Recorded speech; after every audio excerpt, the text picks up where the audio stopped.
Okay, so here's my latest on the composting shelter. I realized that these ice shanties, they have two different kinds. They have a non-insulated and an insulated, and I ordered a non-insulated that's bigger size than the pallets. And I realized I really want an insulated one to stay warm. Um, so I found the insulated one's the same size. It's smaller than the pallets that I'm for the composting, so it'll fit on the camping trailer that I'm making the um, pallets on wheels. So this is what the insulated one looks like. It does have a stove jack on the top. We have to cut the stove jack size that you want. So that's exciting. And then I don't know what this person's storing here, but he got like some pretty lady in the storage bag photo something. Anyway, so the so the so the thermal tent, it's got these three layers. So they built it with cotton, which is really cool, for a tent to have this thermal insulation. It's just that's exciting to me because normally you don't find that in a tent, and it's just it's a weird thing. So really excited about having a thermal tent. And so this is the first tent I got, and it's bigger than the pallet, so it'll fit around the sides of the pallet. And what I'll do is I have a silicone boot that I'll then just add onto this tent, and it's the same height as the other tent, so it'll just fit snugly around it.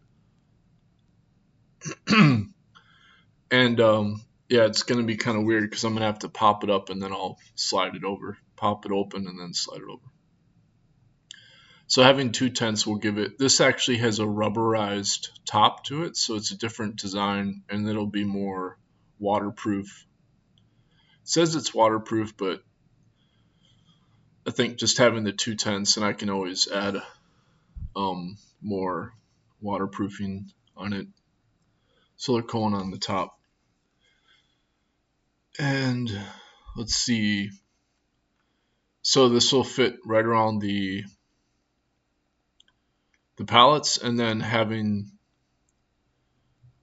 two tents will give it extra support for wind and snow. And then I'm going to put a pole in the center of the tent so that'll support the top. One guy said he got a black eye because this thing popped closed on him. He got like two black eyes that hit him right in the center between his eyes or something. Sounds pretty scary. And so the other thing is, if you leave a tent up for more than 6 months, it becomes a structure. And that defeats the whole purpose, because then you need a permit to compost if you're in a structure and you're not camping. But that's why I'm making this camper trailer that's got the wheels on it. And so by definition of the RV definition in the code, that includes a camper trailer, which is a trailer on wheels that's used for travel. In this case, would be travel by foot. It's still travel, so I just have to move it every 6 months on the wheels, and then it is still technically a shelter and not a structure, because it's a camper trailer.